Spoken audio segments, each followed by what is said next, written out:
All right, let's get into it, man. So I'm here with my special guest, Eric. Let's get into it. He's here.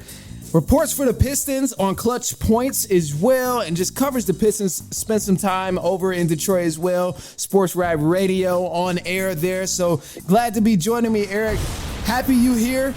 And let's jump into it, bro. Because first, I want to make sure you can hear me, right? You here? You good? Oh, yeah. Yeah. We're coming in good, man. Thanks for having me. Okay, bet. Of course. So, look, man, first things first. Obviously, draft day here. The Pistons, we picked up Ron Holland II. Great athlete. I think he can grow into a bucket getter and someone that can really help us out. But as I've voiced before, and you've heard my concerns about the Pistons, is we need some shooters. Ron Holland II still isn't a shooter, so I'm a little concerned. How are you feeling after the draft pick of Ron Holland II? Yeah, that's been a popular sentiment among Pistons fans. I've seen it all over social media. I've talked about it face to face. I understand the concerns. I truly do. I believe Trajan Langdon kind of addressed it, though. Like, he talked about, everybody's concerned about his lack of shooting. However, with the player that they just acquired, and on top of the fact that they added Fred Vincent, who is a guru in terms of developing shooters, these are the kind of guys that he's worked with. I mean, we see what he's done for Lonzo Ball. He's had good work with, like, Herb Jones. But he has a track record for being able to develop shooters. And considering the skills and the tools that Holland already possesses, like you said, super explosive athlete, likes to play in transition, good defender. He can defend 1 through 4. And if he puts a jumper together, it's not like in a Sar Thompson where Sar is like a really good defender, but outside of that, he's kind of struggling with everything. This guy, like you said, he can be a bucket getter. He's very explosive, and he can help them be very dangerous in terms of transition offensively. So I like the pickup, especially if it works out with Fred Vincent, where he can get him shooting close to league average. I don't think it's going to be an immediate request. Right. But I think through time, we'll see him get better and better, and that range will increase as well. Okay, yeah, and that's what I'm hoping for, too. So I'm hoping that down the line, he becomes a lot better shooter. And, like, with the Pistons right now, we're athletic as hell. I love that he's already a great athlete, and he already has so much plus side to his game, where the only thing we got to worry about is, all right, you just got to get a jump shot on you. Because, like, a lot of times it's the other way around. We see somebody can shoot, but they don't have the athleticism around them, or they don't have moves, or they don't even have the IQ. So I'm glad he has all the other stuff. And that does kind of make me feel a little bit better about the shooting, because when I looked, he was just above. He was 23% with shooting. Correct me if I'm wrong, from the 3-point line. Correct me if I'm wrong. No, you're right. It worries me, but I think when it comes to us winning ball games, obviously shooting is not how we're going to win plenty of games. What is a way you think we're going to have teams beat in the way that we can win more than 23 games in a single season? What's this way you thinking?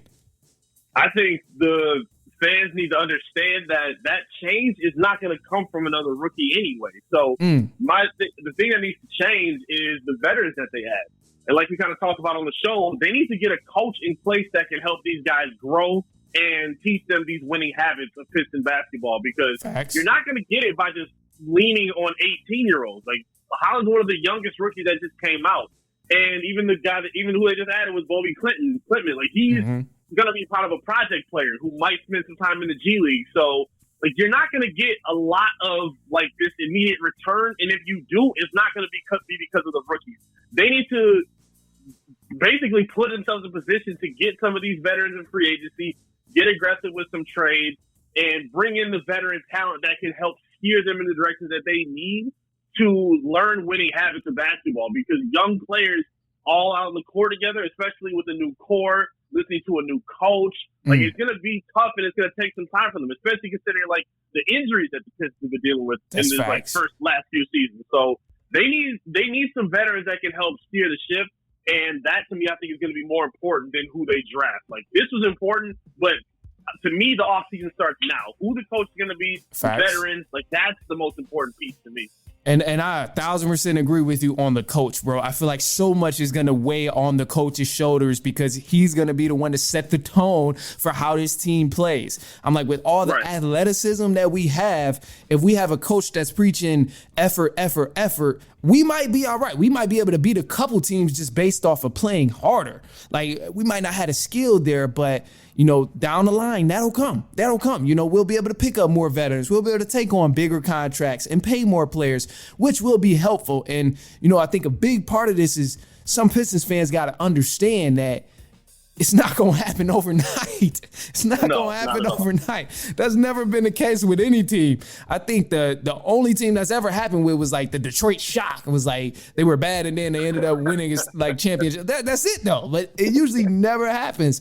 But speaking of like veterans and stuff, I was once against Tobias Harris. I was like, no, I don't want him there at all. But I've kind of been swayed. And I know last time we talked, which was only like 2 weeks ago on air, I was like, no, Tobias Harris, I don't want him at all. But I'm kind of changing my mind. Would you be open to accepting Tobias Harris if he came back to Detroit? And what other veterans would you want on the Pistons if you had to choose? Yeah, I think he should be somebody that's on the free agency list. It looks like Trajan Langdon is putting a lot of emphasis on getting some wings that can complement Cade Cunningham, that can work in the front court, and they can do things on both sides of the basketball. I don't mind Tobias Harris. I think he's a good player. I don't think he's going to be the guy that comes in and it should be your number one primary scoring option. I don't think that should happen. I don't think that's how the Pistons would look at him anyway. So to me, I think he would be complimentary. I think he fits next to a guy like Fontecchio. They both space the floor well. And great, I don't think Tobias is like a lockdown defender, but I think he was much better last year than we've probably seen him in quite some time in his career. That's true. I think he makes a lot of sense. I think in terms of free agency, I would like to see him. I think they should call guys like Beasley, Najee Marshall. These are more veteran guards. They can stretch the floor and shoot the three. We heard reports that DeAndre Hunter from the Hawks is going to be up for trade discussion. I think that's another name that they should be talking about. There's a lot that's going to happen. And to me, again, whoever they add, they're not going to be the most important piece. The most important piece is still Cade Cunningham. But if you surround him with the right guys, maybe he jumps into that all-star conversation instead of talking about, well, he's just putting up empty stats. Put the right guys around him.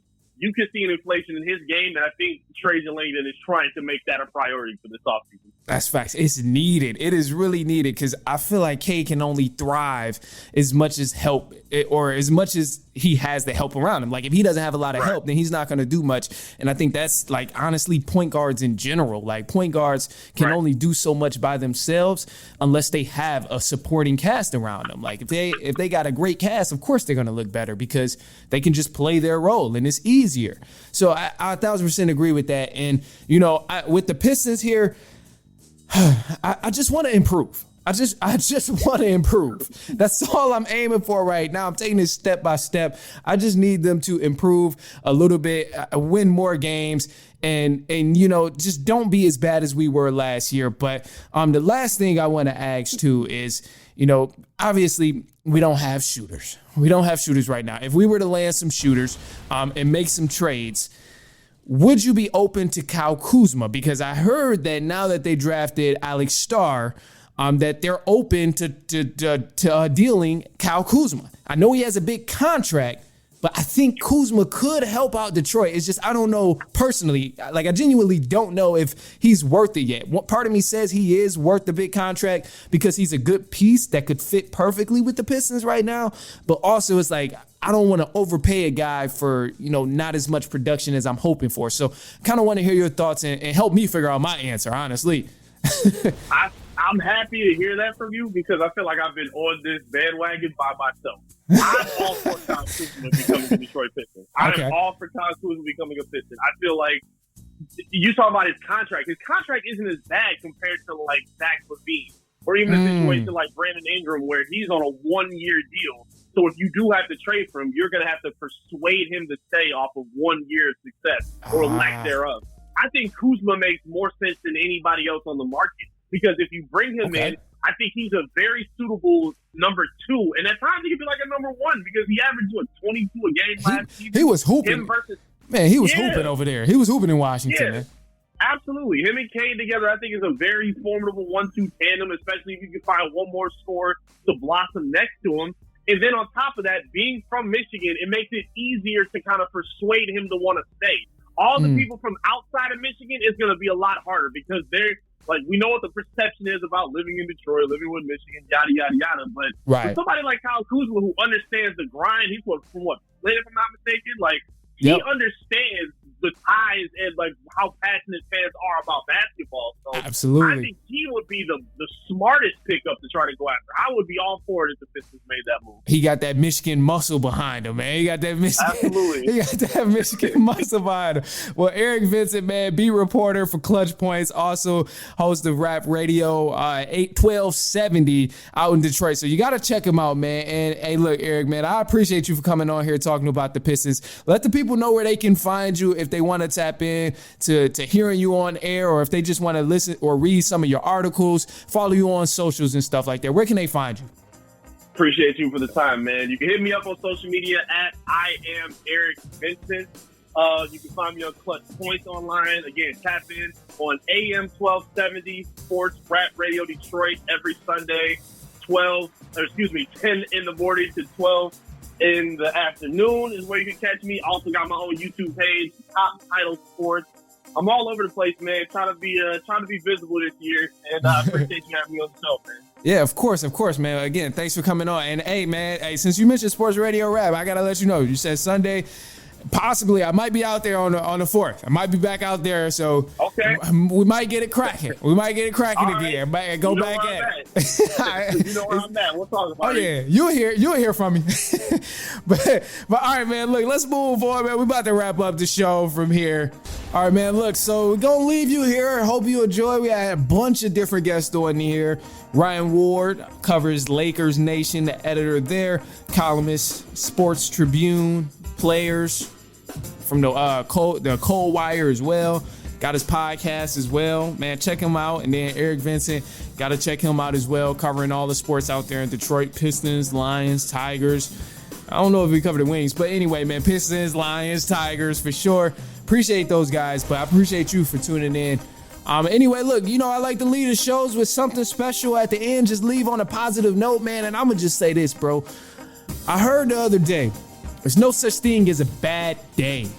No such thing as a bad day. There are only bad moments in the day. So you can always improve from that. You can always flip something that's bad to better and good. So just keep that in mind, bro. Even though sometimes we all have some rough moments, not days, we have rough moments.